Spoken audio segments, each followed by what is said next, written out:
سلام.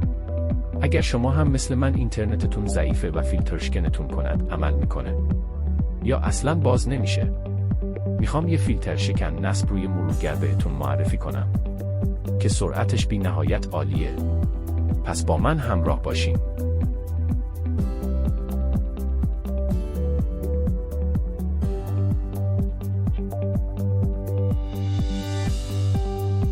توی گوگل سرچ کنین فیلتر شکن ویب و گزینه ویپون فور کروم رو انتخاب کنید. وارد همچین صفحه‌ای میشین.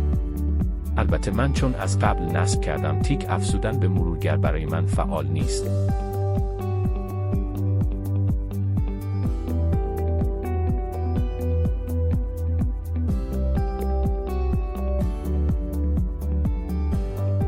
روی گزینه افزودن به مرورگر بزنید تا در گوشه بالای مرورگرتون آرامش نمایان بشه.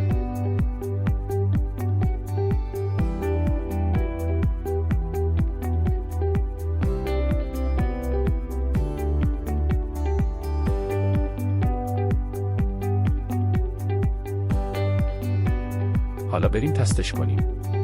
اینجا میبینیم که سرورهای زیادی داره، البته بیشترش قفله. من روی سرور روسیه قرار میدم چون سرعتش بالاست.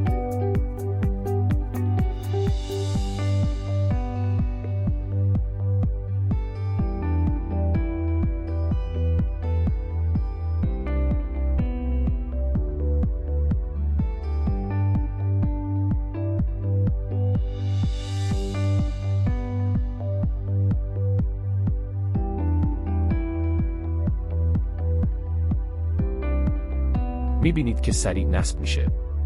البته شما سرورهای دیگه هم تست کنید.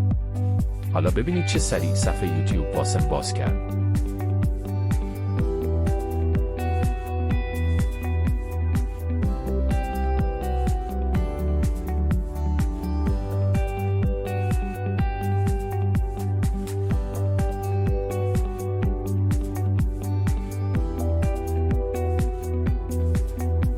ممنونم که با من همراه بودید.